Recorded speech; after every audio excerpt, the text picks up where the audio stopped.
Returning to our core business. Marches Academy Trust has grown significantly over the last 18 months.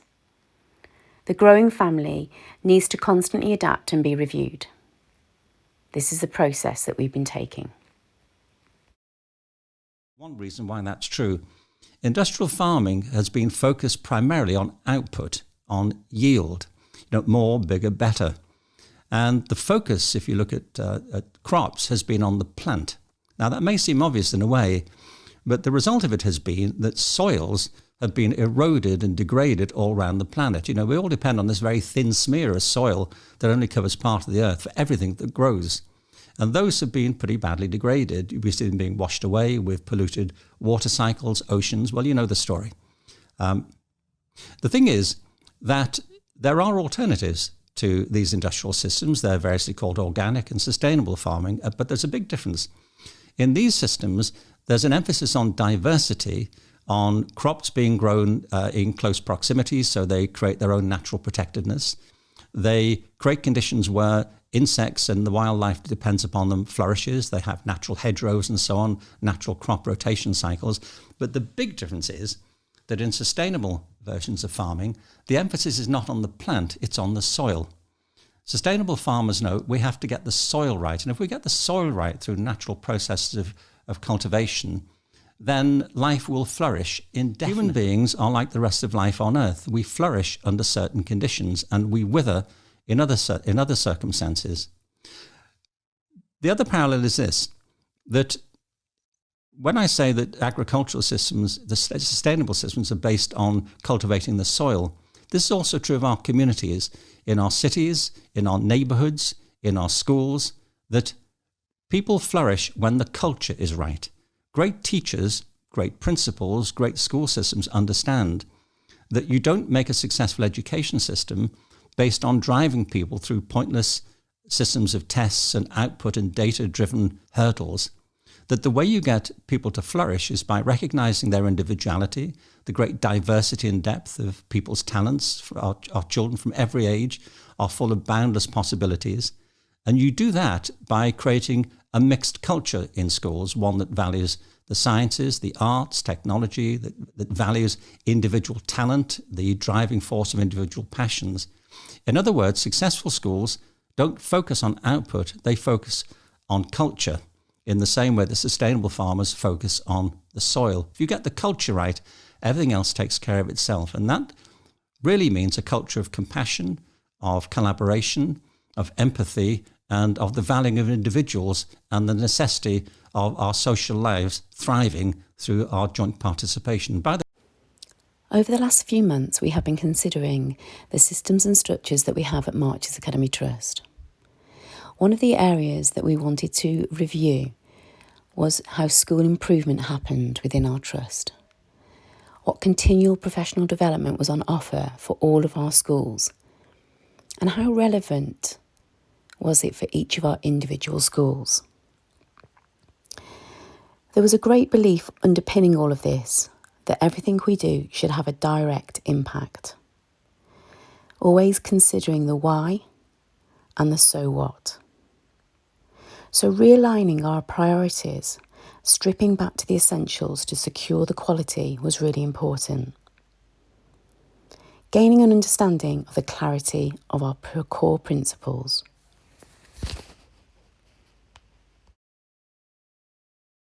A key area for us to consider was the use of collaboration across our schools. And these 5 tests are pretty obvious, but one is about the purpose and being clear about why we're collaborating and what it is we're trying to get from it. The second point is around mutuality. And what I mean by that is that if 2 schools are working together, there has to be an expectation that both schools will learn from each other. For me, it's the antithesis of outstanding school helps special measures and everything flows one way.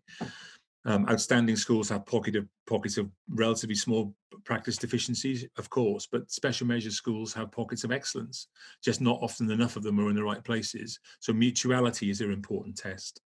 The third test for me is that if you go into collaborative pursuits, hoping that nothing will change and that you won't have to change what you do, then frankly, probably go and do something else, because the collaboration won't work for you. I think the fourth test is around pace, and I could have used the word momentum here as well. One of the reasons why collaborations fail is they run out of steam. And sometimes we need to be very clear at the outset of a collaboration what the end date of it is going to be. And if it hasn't achieved its goal by the end date, maybe that's fine, or maybe we need to relaunch it. But the idea that we can keep going for year after year, as some teaching school alliances have done, means that people lose heart and interest. And then the final one is about prioritization. If we are seriously going to invest time and energy in collaboration, what are we going to stop doing to create the capacity to do this new thing? Because if as leaders we don't do that, all we end up doing is stockpiling another initiative on top of the last one. And that's how we force the workload pressure down into our classrooms. Realigning our priorities and having a clarity of core purpose so that we can provide top quality first teaching was really important. Each of our schools, irrespective of whatever Ofsted judgment they have experts in the house. Each of our schools deserve some element of autonomy, while also across our trust there needs to be some alignment with what we are doing in terms of school improvement. We need to ensure that each of our schools have the opportunity to continue to develop leaders, develop experts. We need to add value to our pupils' learning, and we need to be able to give time to add that value. So we needed to filter what takes us away from our core business of adding value to that learning, to clarify and simplify, and give our staff time to think, time to read, time to research. So to enable us to do this, we have devised a programme where we have schools sitting at different bands. This is irrespective of their Ofsted judgment, but based on core decisions and discussions with the school leadership team. Looking at the outcomes in pupils' books and continuing a discussion, which means we can decide whether a school requires a co-designed approach, a centrally supported approach, or a self-directed approach.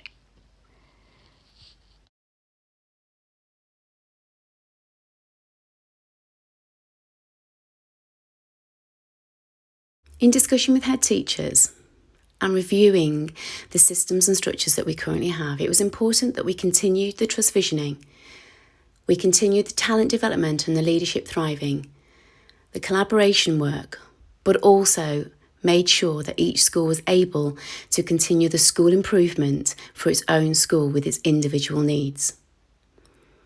So we devised a system that potentially could ensure this, where we have 3 bandings: co-design, self-directed, and centrally supported. The input to each of these schools will be different.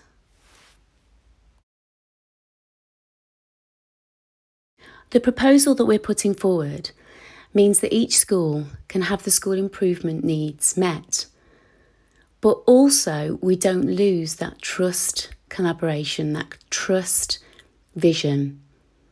So there'll be a PD day once a year, which is set for inspirational, engaging CPD. This might not align to school improvement plans within a school, but it'll be a moment to collaborate, to join together, and to listen to keynote speakers that help us to engage and excite us about education. Other twilights and PD days will then be dedicated to school improvement, where the school improvement team will support in developing the package that you need for your school. Whether that's internally supported by your staff or whether that's engaging with the school improvement team to help you along your way. School of the Future.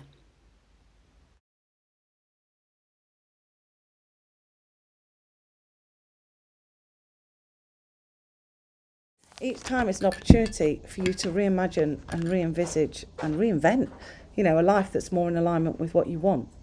So rather than wanting things to go back to normal, that's kind of like our inbuilt, defence mechanism, kind of protection, self-preservation mechanism of, I don't want anything to change. But you do want things to get better, right?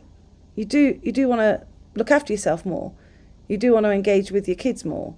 You do want to get more fulfillment out of work. You do want to feel like you're making a difference. So you do want things to change, but you don't like change. We're kind of stuck in that middle bit. And I love that sentence that I paraphrased in my TED Talk, which was, things won't change until nothing will change until your desire for things to be different is bigger, stronger, and more powerful than your fear of trying. So true. So I want to encourage you to make 2021 a year where you just turn the volume down or fear a bit. You don't have that kind of, oh, well, I can't because this might happen. Oh, well, what can I do? I'm only one person. Oh, well, they say we shouldn't do this. I'm not asking for a riot. I'm not trying to, cause a riot. But there is something around just not reimagining a life on your terms. Like if you were living in alignment with your own why, with your own purpose, with your own values, what would that look like? And if it's different to how you've been living, then what does it take to make the slightest 2 degree shift in the direction of where you want to be?